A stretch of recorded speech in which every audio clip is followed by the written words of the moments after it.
Well, good morning again. Today's a very special day here at Bridgepoint. You know it's a special day when I got my closed-toed shoes on, right? Like, we got to be ready for today. It is our Above and Beyond Sunday, so in just a few moments, if you consider Bridgepoint your home church, we're about to give financially above and beyond our normal tithes and offerings, and we've been talking about this for a month now, asking you to pray simply, God, what would you have us give? Again, I'm a big believer. I just want to do what Scripture says. It says, give what you have decided in your heart beforehand to give. So we're not going to, show pictures of animals that are injured, or we're not manipulating anybody's heartstrings today. But if you walked in, you did not get one of these envelopes, you would just raise your hand and our ushers will be around to give you one of these. You need one per family because inside that envelope is a card. The card says, what's one thing I'm thankful for in 2023? What's one thing I'm believing God for in 2024? And in just a moment, along with our gifts, we're going to all give that card together. And really, it's out of gratitude for all that God has done. Now, I know there may be some of you here today, maybe you're visiting for the first time, you've been here a couple times, and you're thinking, great, I picked Financial Sunday to be the Sunday I visited church. And listen, if that's you, we're so glad you're here. Let me alleviate any of your fears. We have no expectation on that. Listen, we don't have a goal other than if Bridgepoint is your home church, we would love for 100% participation in some way, even if that just means turning in that card. We really believe this is a moment we can all come in together. But if you are a guest, I actually couldn't think of a better Sunday for you to check out Bridgepoint, because I think you can tell a lot about a person, about a family, about a business, about a church based on the way they use their resources, especially their money. And so today you really get a glimpse at who Bridgepoint is and what we're all about. And so in just a moment, we're going to have an opportunity to give. And I will tell you, there's some Sundays that those are preaching Sundays where I get to get up here and preach and get all animated. And then there's some Sundays that are teaching Sundays where I get my whiteboard and I get to draw pictures and try to dive deep. And this Sunday is neither one of those. Honestly, this Sunday, I'm not giving the sermon. You are. Your giving is the message today. Your giving is the message not only to our church, but to the world that we're trusting Jesus in this moment. So all I have today are a few devotional thoughts that I just want to share as we kind of prep for this important moment as a church. And as I was thinking and praying through what God would have me share today, this story came to mind from back when I was in sales. Before I was in ministry, I was in lighting sales. I sold light bulbs to businesses, all right? So not the coolest sales job in the world, but I loved it, and the company was great. But one thing that stands out to me, when you are in sales, one of the biggest things that you're going to be graded on is your ability to generate new business. So there's like a minimum expectation of how many new customers you should get a month. And in my business, it was 3 to 4. But I had the privilege of starting about 3 months after my good friend who was averaging 9 to 12 new customers a month. So I felt like the pressure was on. So I do a month of training, my first month on my own. Halfway through the month, guess how many customers I had? 0. So I'm desperate. I'm like ready to pay somebody to take these light bulbs so I could get a new customer. So I'll never forget, I go up to this building and I sold to the building engineer, the maintenance guy. So you go around the dock, you knock on the door. You found ways to sneak into buildings, I will tell you that. And so I find this maintenance guy and I said, hey, my name's Matt. He said, my name's Sam. So I go through my whole spiel. Can I help you? He's like, sure. So we walk around the building and I'm like taking pictures. I'm looking for ways I can add value. And I said, hey, can I go home, kind of work up a few things and come back tomorrow and make a little presentation? He said, absolutely. So I go home that night and I'm seeing what solutions do I have and how much money can I save? And you won't have to replace this bulb for that long, and get my presentation together. I go back the next day. He's like, oh, so glad to see you. I go through my presentation. He's like, man, this looks good, but can we do anything about the price? And so I'm like, all right, give me till tomorrow. I'll figure out something on the price. In the meantime, what are like 2 or 3 of your most commonly used bulbs? Like, I'm pulling out every trick I know. So I go back and I come back the next day. He said, I would love to have this meeting over Waffle House. Is that possible? And I was like, yep, hop in my car. We drove around the corner. Now listen, when somebody's taking you out to eat, it's not like he's getting, a couple eggs. He got the all-star special. He got like the whole fixins and everything. I go through the whole presentation. He said, man, Matt, this looks great. I would buy from you, but I'm not the person who makes the decision. And I thought, I wasted 3 days and I bought enough food to feed an army for you, and you're not even the one to make the decision. He's like, yeah, it's my boss, Dennis. So I learned a very valuable sales lesson that day. The first question you always ask is, are you the decision maker? Are you the one who is in charge? Because the reality is, if you don't know who's in charge, you could waste a lot of time, a lot of money, a lot of effort. And that's not just true in sales. That's true in our life. If we don't know who's in charge, you can waste your time. If you don't know who's in charge, you will waste your finances. If you don't know who is in charge, you can spend your time doing a whole lot of stuff that isn't accomplishing any good. And so today I really want us to wrestle with the question, who's in charge? In fact, I would venture to say that when we look at the Christmas story, that is the big question the Christmas story is forcing us to ask. Who is in charge?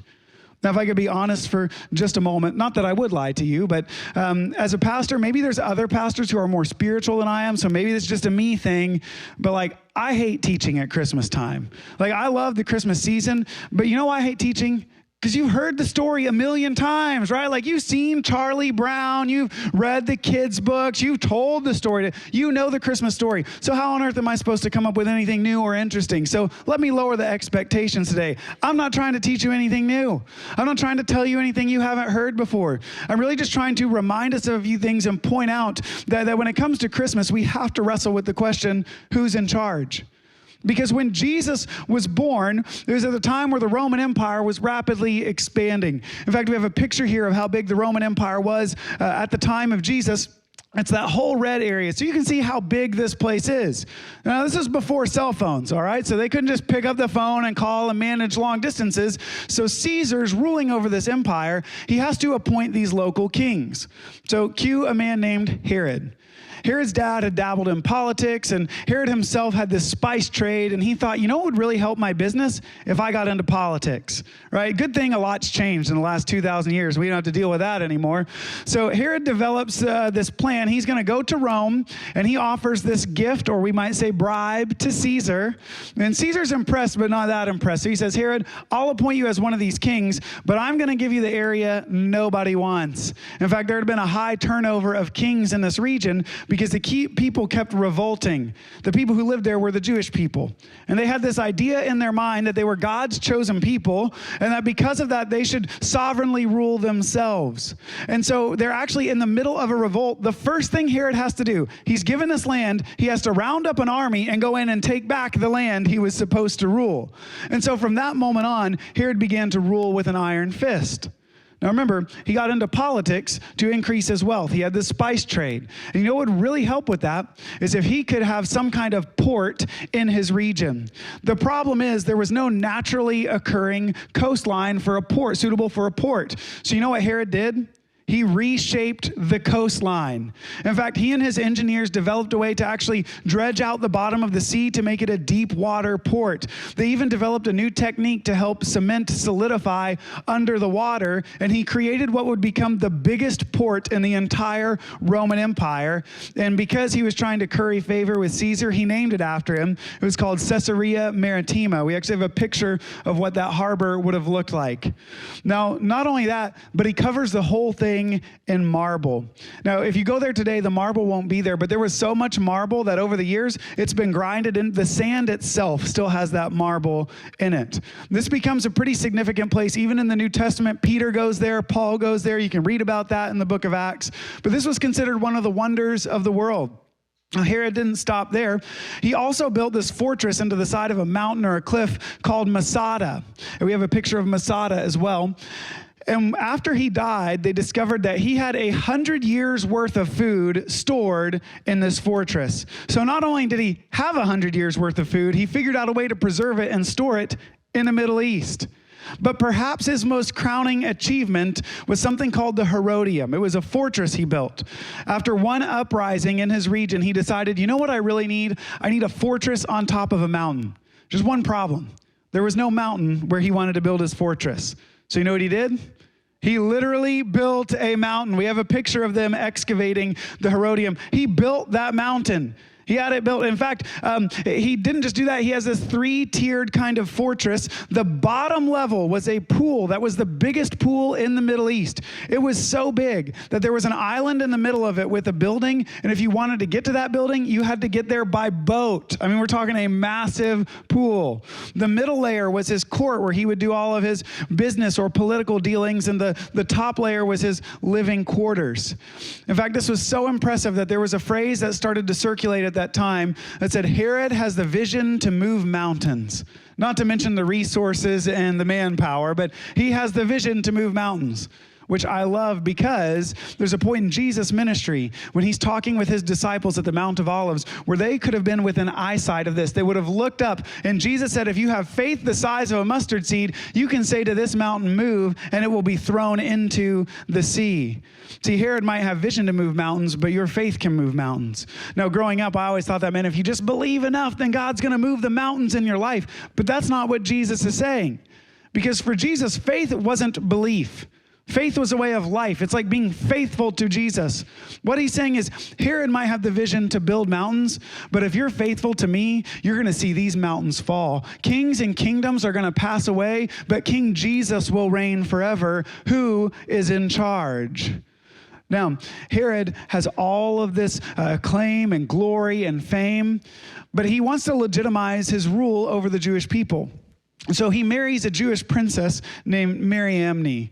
Now, to give you an idea of where kind of Herod's mindset was, he did love this woman. And when she died, he actually had her encased in honey, like think Han Solo in carbonite, so that he could go and visit her and see her. Okay, so maybe not the most rational human being. But he also married her as she was a Jewish princess. And if she was a Jewish princess and he was her husband, that made him king of the Jews. And he would do anything it took to protect his kingship, including any threats from his own family. He's known for killing a number of people, but I think one short story that I think would kind of underscore this whole thing. At the end of Herod's life, he was dying from what doctors now believe was syphilis, and his body was literally rotting. The stench was so strong that attendants could only be in the room for a few moments at a time before they got sick and had to leave.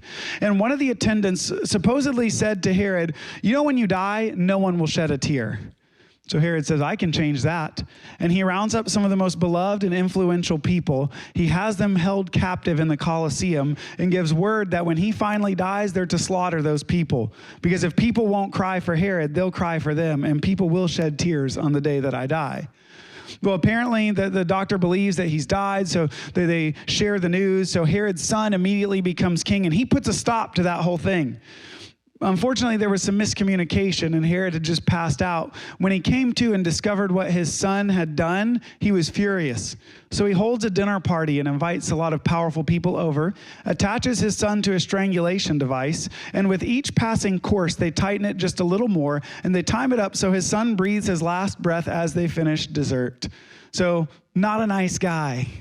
Now, he wants to maintain power. He wants to do all these projects. He's trying to etch his name in history. How is he going to pay for all this? Well, how does the government pay for anything? Taxes, other people's money, right? Now, throughout the Roman Empire, the history, usually the tax rate was around 70 to 80%. But what scholars believe is at the time of Jesus' birth, the tax rate was over 90%. So you have Herod taking over 90% of stuff from other people to fund his efforts, to fund Roman efforts. And so to kind of make it up to the people, he built this ornate temple for the Jewish people. But before they could enter in, he had attached a giant golden eagle at the entryway, which was the Roman symbol. Almost as if to say, hey, here's this nice temple I built for you. You can go and worship your little God, but don't forget who's really in charge. It's me. Don't forget, you pay your taxes to me. Don't forget, you're only here because I've decided I'm really in charge. And it's under that setting that Jesus is born. Now, we've already established, you know the story, Mary, Joseph, the manger, the whole thing. So you know that. We're going to skip ahead 2 years, all right? To Matthew chapter 2. Jesus is now about 2 years old. We're going to pick up this morning, Matthew chapter 2, starting in verse 1. After Jesus was born in Bethlehem of Judea in the days of King Herod, wise men from the east arrived in Jerusalem, saying, "Where is he who has been born King of the Jews? For we saw his star at its rising and have come to worship him." All right, so let's set the scene. Herod, chilling in his palace. He's in his court, maybe overlooking his giant pool. And all of a sudden, these wise men come in and said, "Hey, we've heard that the King of the Jews has been born." Now, this is interesting because Herod is supposed to be the king of the Jews. And so all of a sudden, we're really faced with, okay, who is the real king of the Jews? Who's really in charge? The other question we got to ask ourselves is, who are these wise men? Because we probably have certain images in our mind from nativity scenes or the California Raisins animated Christmas special. Anybody remember that? Just me. All right. Okay. It's claymation. It was awesome. But you get this picture that they're kings. They have all this great garb on, and there's 3 of them traveling on camels through the desert. Please forget all of that. All right. Because these were not we 3 kings. They weren't kings at all. In fact, we don't even know how many there were. Spoiler alert, they're going to bring 3 gifts, but we don't know that there were 3 of them. In fact, the earliest Christian tradition said there were 12 of them.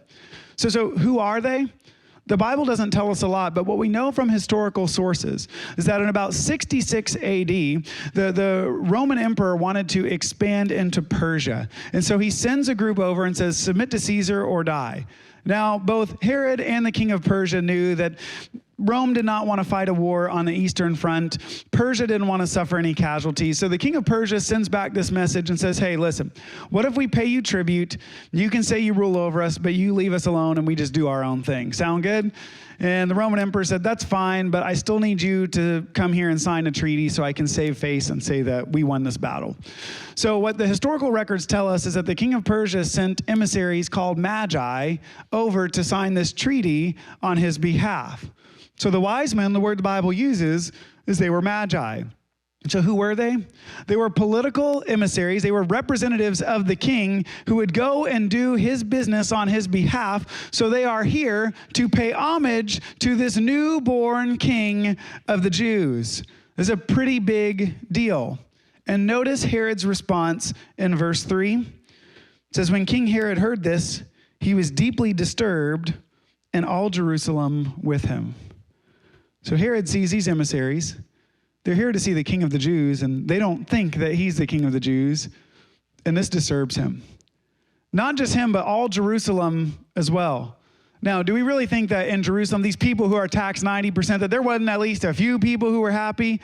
Listen, this is kind of the way of saying, if we said everybody in Washington is corrupt, you know, we're talking about people in power. We're not talking about like the good people who just happen to live in Washington. So this is Herod, and everyone who has benefited from Herod's reign is disturbed because they know there's a different king of the Jews, and when he rules and reigns, everything's going to be different. Now, I can't say for certain, but I don't think that it's a stretch to say that Herod, because he married a Jewish princess, would have probably been somewhat familiar with Jewish prophecies. Now, there's a story in Numbers chapter 24 that involves a talking donkey that I don't have time to get into today. So if you have that question, feel free to text it in and maybe we can talk about it at the end. But in that whole story, there comes out this prophecy about one day when God is going to set everything right. And in Numbers chapter 24, verse 18, it says, Edom will become a possession. Seir will become a possession of its enemies, but Israel will be triumphant. One who comes from Jacob will rule. He will destroy the city's survivors. So notice this prophecy here says that one day the kingdom of Edom will be conquered by a Jewish king who comes from the line of Jacob, and Israel will prosper. Interesting tidbit, Herod is from Edom. So could it be that he realizes that one day there's going to be a king who's going to topple the king of Edom, and that new king's kingdom will be the ultimate one that rules and reigns? Herod sees Jesus as a threat because he knows his kingdom and Jesus' kingdom are very different. I mean, we can look as Jesus grows into a man and he begins his ministries. The two kingdoms could not be more diametrically opposed to one another. Herod spends his entire life seeking power, influence, wealth, and comfort. And Jesus spends his entire life sacrificing power, wealth, influence, and comfort. Herod kills his political enemies. Jesus dies for his enemies. Herod manipulates and oppresses other people. Jesus goes around setting people free. Herod does everything for himself, and Jesus, even though he was God, did not consider that something that he could abuse, but set that aside to serve the other people. There are two different kingdoms at work here, the kingdom of Herod or the kingdom of Jesus. And the question we're forced to ask is the same question the Magi had to answer, and that's this: who's really in charge? Now, notice in the New Testament, we use phrases sometimes like, want to invite Jesus into our heart, and we sing about Jesus being the king of my heart. And listen, nowhere in the New Testament do they say, listen, we want Jesus to make you the king of your life. We want Jesus to make you the king of your heart. Do you know the message of the New Testament is simply this? Jesus is king. Will you just live like he's in charge? Like, there's no debate. Jesus is king. He's reigning over his kingdom. The question is, will we live like Jesus is in charge, or will we live like Herod is in charge? It reminds me, like, across the political spectrum, right? People will be like, Donald Trump's not my president. Joe Biden's not my president. I'm like, no, yeah, they're both your president, right? Like, whether you wanted them to or not, you might say, no, I'm the king of my own kingdom. No, Jesus is king. Whether you want to admit that or not, that's up to you. And so the question is, will we live like Jesus is king? Now, I'm going to make an assumption, and this may be a broad assumption, I might be wrong, but you showed up to church on a Sunday when it was raining, so I'm going to assume that probably most of us in this room are trying to figure out how to live life like Jesus is king. We know that oftentimes it feels like Herod is king, but we want to live like Jesus is king. So what do you do if Jesus is really the king? Well, what did the Magi do? Matthew chapter 2, jump down to verse 11. It says, entering the house, which, by the way, think about the whiplash. They go from the Herodium, this like great ornate thing. Now they're walking into a Jewish family living in poverty, and they're walking into their house. So entering the house, they saw the child Mary, his mother, and falling to their knees, they worshiped him. Probably a better translation is they paid homage to him. Then they opened their treasures and presented him with gifts, gold, frankincense, and myrrh. So get this picture. Political emissaries, like the other side of the world, walk into this poor Jewish house. They see this baby. They kneel down to pay homage to this baby as king of the Jews and give gold, frankincense, and myrrh. There's been a lot of discussion. What do the gifts mean? You know, some people say, well, the gold is a kingly gift. So that represents Jesus as king. And the frankincense was used in the temple as part of the worship. And so this represents Jesus as priest. And the myrrh was actually used during burial process to cover up the decomposing body. So kind of weird, like show up to the baby shower with embalming fluid. I don't know if that's the best gift. Or maybe it's this idea that Jesus knows where his life is headed. Or it could be that this is something that relates to the prophets of that day. And so is it that these gifts mean that Jesus is prophet, priest, and king? Regardless of exactly what it means, we could all agree on this. These are all gifts fit for royalty. See, the Magi believed that Jesus was king, and their response was to give him gifts. And so today, I just want us to ponder, what gifts could we give Jesus? Because if you think about Christmas, it's kind of weird. Imagine if I'm having a birthday party and I invite you all over and you all exchange gifts with one another and nobody gives me a gift and we leave the party, and I would think that is the weirdest birthday party ever. Yeah, that's what we do every Christmas. Happy birthday, Jesus. We're all going to give presents to each other and we'll see you next year. Like, it's kind of strange, but I get it. Because, you know, it's been said men are hard to shop for. Okay, we could maybe grant that. And then what do you get the God who has everything? I mean, what gifts could we possibly offer Jesus? Listen, Jesus doesn't need anything from us, but I think we all have things that we could offer to Jesus. And so I just want to offer 4 quick thoughts. What are some things we could offer to Jesus this Christmas? The first one is this. I think we could offer him our trust that he actually is king. See, there's a difference between belief and trust. Back in the late 1800s, there was a guy named Charles Blondin. He was a great tightrope walker. And he kind of got fame for walking on a tightrope across Niagara Falls. He's 1,100 feet up in the air. And I guess that eventually kind of became his shtick. So he did it one time and got a lot of press. So like he did another time, like, you know, going backwards, and then did another time with a wheelbarrow and another time with the manager on his back. That manager's working for his money, by the way. Like, he's crossed that whole thing. So apparently the way the story goes, and I don't know how much is legend, how much is true. So let me just preface that. But this big crowd had gathered to watch him cross Niagara Falls. And so he said, how many of you believe that I can cross Niagara Falls? And the whole crowd goes wild. We believe you could do it. It's like, how many of you think I could go blindfolded? Yeah, we believe you can do it. How many of you think I could go with this wheelbarrow? I believe you could do it. All right, who wants to get in the wheelbarrow? Dead silence. See, there's a difference between we believe you can do it, but then I'm going to trust that you're going to do it. And my biggest fear is that for too many of us, our lives are stood on the sideline cheering Jesus on, saying how much we believe in him, but we actually haven't put our trust in him. Are we actually trusting him with our hopes and our dreams? Are we trusting him with our career decisions? Are we trusting him with our family and our finances? And do we trust that Jesus is king even when it feels like Herod is? Because let's be honest, we talked about this last week. It doesn't always feel like Jesus is king. Here's the thing, the Magi brought their gifts and they left, and they said Jesus is king, but Herod was still taxing people. Herod was still killing people. Herod was still ruling and reigning, even though Jesus was king. And so we kind of live in the middle where we know Jesus is king, and one day he will topple every king and kingdom opposed to him. But in the meantime, doesn't it feel sometimes like Herod's still in charge? But will we trust Jesus? That when the world tells us to get revenge, we're going to turn the other cheek. That when the world tells us that we need to put up walls and keep people out, Jesus tells us to keep inviting people to sit down at the table. When the world tells us to live one way for ourselves, and Jesus says, live your life for others. When the world says, get all you can, and Jesus says it's more blessed to give than to receive, do we trust that Jesus' way is better than Herod's way? We can give him our trust. I think another gift we can give him is we can give him our first. Listen, I'm trying to come up with ways I can phrase this that are memorable, but really I would just say, like, could we put him first? And I was like, would we put him first? Even I think about like financial situations. I mean, I know for me, how quick am I sometimes just to buy something without even praying and saying, God, should I buy this thing? Like, it's not even a question that I would just decide if I need it or not, instead of saying, God, would you want me to buy this or not?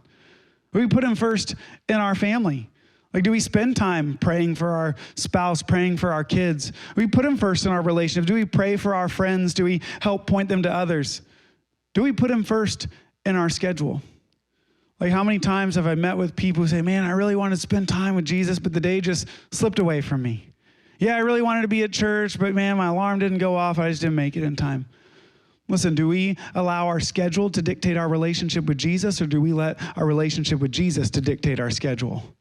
Like, we're quick to put meetings on the calendar. Would we even be willing to put a meeting with Jesus on our calendar? Would we prioritize him? Would we give him our first? We can give him our trust. We can give him our first. I think we can also give him our heart. And again, I'm not talking like ooey gooey, like I'm going to pray and invite Jesus into my heart kind of thing. Really what I'm talking about is Jesus says, wherever your treasure is, that's where your heart will be. And I grew up thinking that what Jesus was saying is where your heart is, that's where your treasure is. Like, if you love somebody, you spend money on them. And while that might be true, that is not what Jesus is saying. What Jesus is saying is wherever your treasure is, that's where your heart is. When you invest in something, all of a sudden you care about it. Like, if you start investing, there are companies you've never heard of that all of a sudden you become pretty invested in those quarterly reports when they come out because they're in control of your money. You're trying to get a return on that investment. And in the same way, a lot of times we're investing in a lot of things, but we're not investing in Jesus. Here's what I know. Jesus doesn't need your money, but he does want your heart. And when we invest our finances in God's kingdom, all of a sudden that passion starts to stir. We become drawn to God and his kingdom and bringing heaven to earth. That becomes so important to who we are. And really, that's a big part of what above and beyond is. That's why we don't set financial goals, because that's not even what it is. It's about giving God our heart.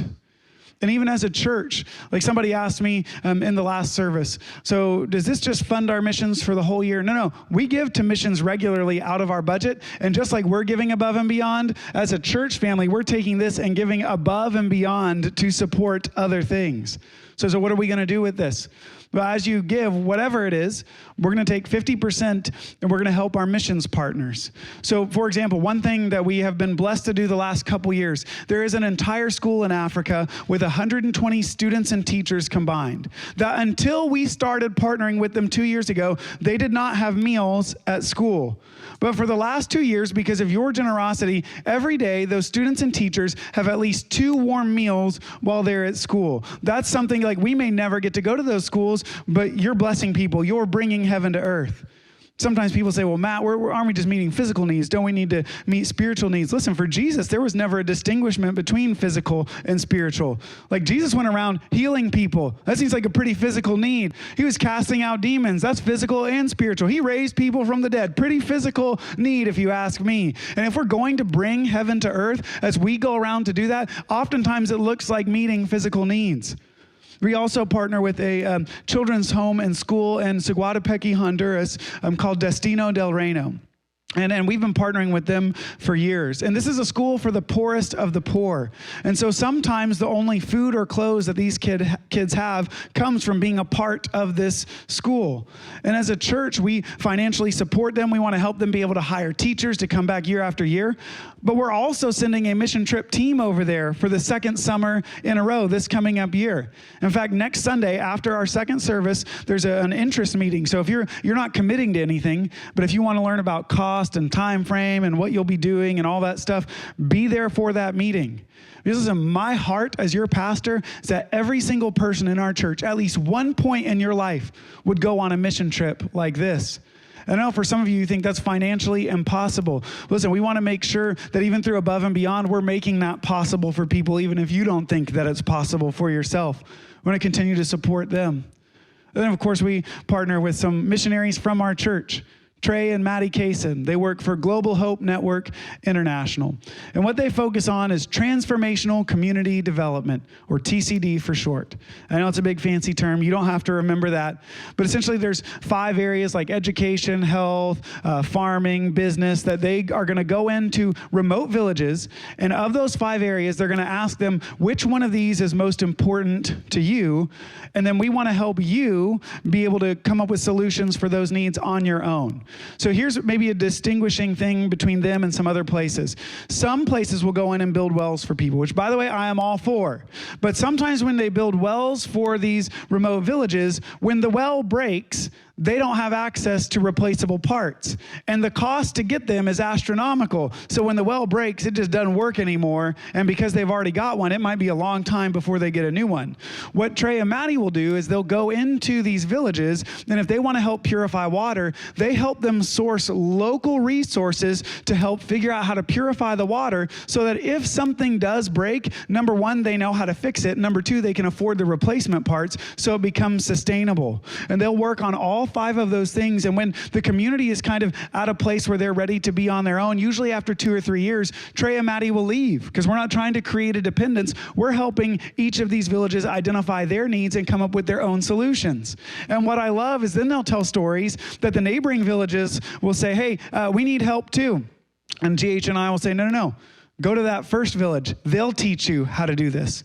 So now you have villages helping other villages. It's an entire movement instead of one organization. And so they have this whole plan. And so I reached out to Trey and Maddie. I said, what are some things like, again, I don't know what we're going to have available, but if we could bless you this year, what are some projects that we could tackle?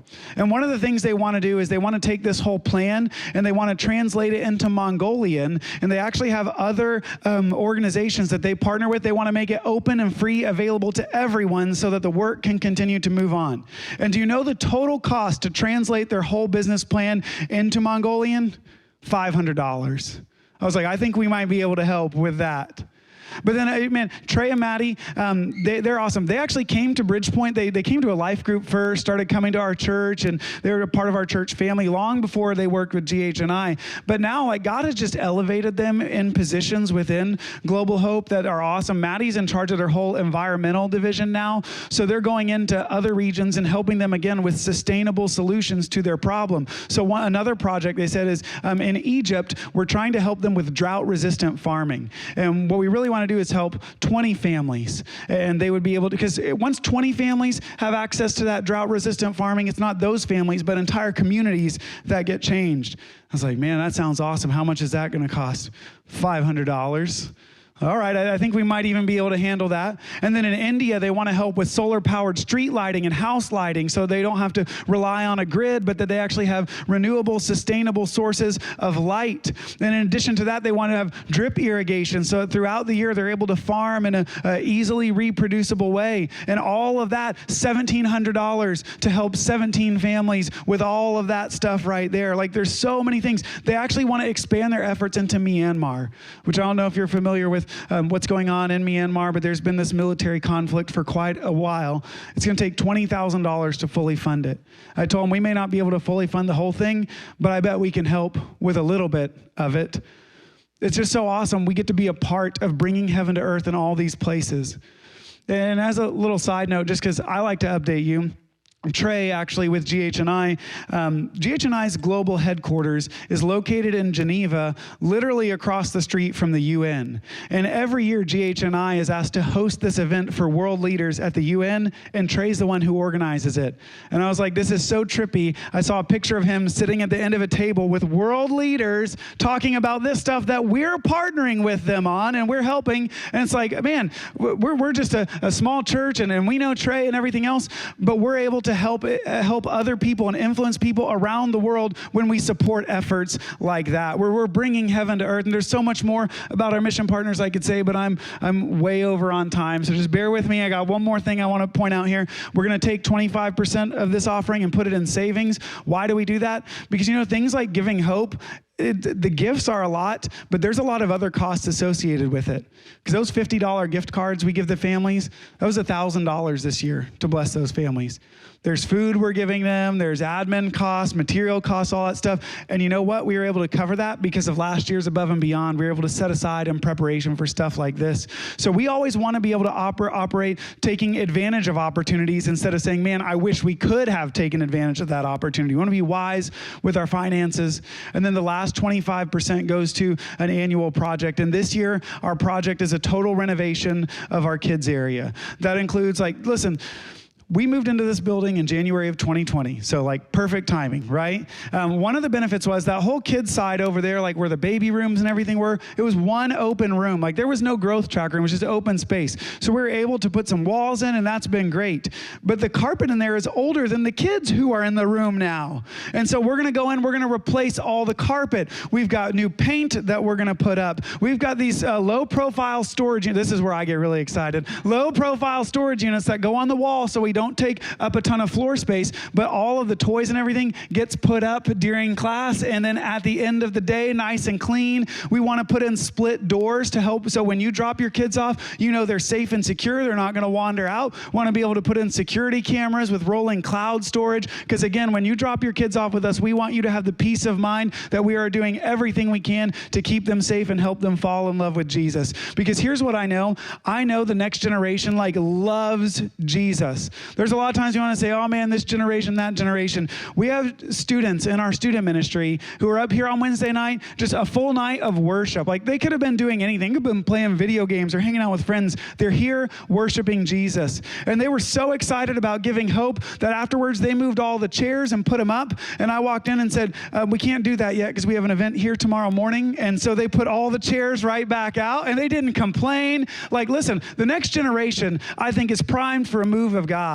And not only our students, but our kids. We have the best dream team in the world dealing with our kids. Yesterday at Giving Hope, we had a middle school student who did not want to walk in the room with the kids. And then when the mom finally went to pick her up, she did not want to leave because of how much fun she was having. So we have the dream teamers. The kids are awesome. They're having a great time even right now. But how much better would it be if we could just give the whole thing a facelift and give them new toys and everything else? That's what we want to do. And so the whole thing's divided out in phases. And we'll move at the pace of your generosity.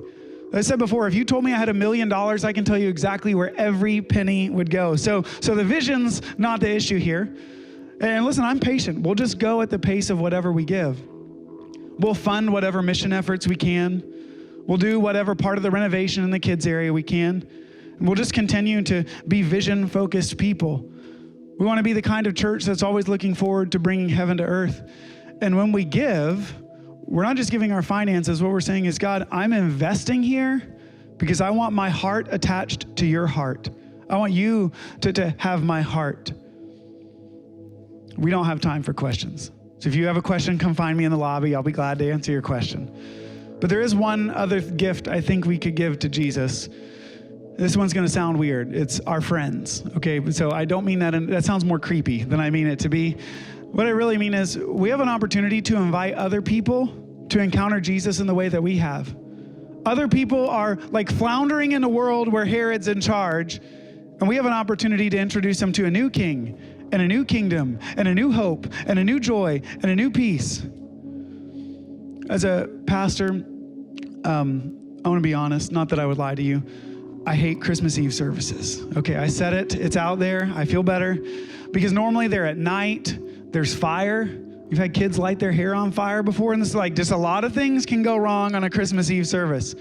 And so normally I'm like dreading the Christmas Eve service, but this year I've never been more excited about a Christmas Eve service. And yeah, maybe some of that said there in the morning, but at Christmas Eve, I'm actually setting up what all of 2024 is going to be about for us as a church. This last year, whether you realize it or not, was all about discipleship, spiritual growth, right? Flourish. It wasn't an accident we did that. That was planned a long time ago. And I'll go ahead and tell you that in 2024, the theme for us is to have to be Jesus-centered. So on Christmas Eve, we're going to talk about what does it look like for Jesus to be at the center. And then in January, we're going to do a series. You know, I'm great with series titles. It's called The Jesus-Centered Life. And we're going to spend 6 weeks looking at what are 5 markers of a Jesus-centered life. Then we're going to walk through the Sermon on the Mount. How do we live this out? In August, we're going to be, this is a Jesus-centered church. What does that look like? Then we're going to go through Galatians, because that's what they were working out. What does it mean to be a Jesus-centered church? It's the year of Jesus-centeredness. I'm sure at some point somebody with better marketing skills will come up with better wording for it. But I think we have a really unique opportunity this Christmas Eve.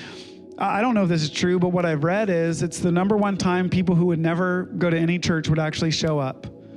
I've also read that most people would show up if a friend invited them. And I never really push inviting friends to church. It's just like, maybe I'm a bad salesman for Jesus, you know?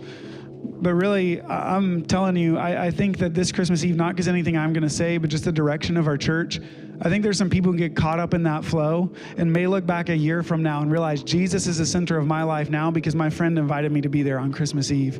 And so as you walked in, there were business cards on the seat. I know some of you probably thought people were saving seats. The reason I do that is because even if you just pick it up to move it, everyone will have touched the invite card before they leave today. And I want to encourage you to take that with you. Maybe there's a coworker, a friend, even a family member that you've been praying for that you know would benefit from realizing, listen, Herod isn't king, Jesus is, and there's a whole new way to live. So in just a moment, I'm going to pray, and we're going to continue in worship like we do every week with the time of communion. And so as you have your communion and as you visit the prayer stations, I want you to grab your envelope. And in the envelope is the card that says, what's one thing I'm thankful for in 2023? It's one thing I'm believing God for in 2024. And then here's what I'm giving for above and beyond. Here's what I want to encourage you to do. As you wrap up your communion time, whoever you came with, friends, yourself, your family, spend a moment praying over your cards together. And whether there's a gift in here or not, like if it's just that card, here's what I'm praying for. Like let's all just go 100% all in today. And then as you feel led, you'll just leave your gift right here at the front of the stage. And that's the sermon. That's us saying, God, we're giving you our trust. We're putting you first. We're giving you our heart. We want to bring other people along the way. So all across this room, would you bow your heads and close your eyes with me?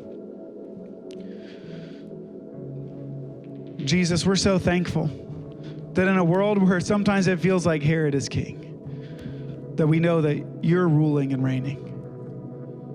And I pray right now for those who need comfort and reassurance that you're still on your throne, that you would give it to them. I pray for each and every one of us who spent this last year cheering you on from the sideline. Today we would get in the wheelbarrow. We would put our trust in you. That we would put you first in our schedule and in our homes. As we give these offerings, we're giving you our heart. That you would even put people on our mind that we need to bring along the way. And so in this moment, would you work and you move, and even through our offerings, you'd help us to become more like you. It's in Jesus' name, amen.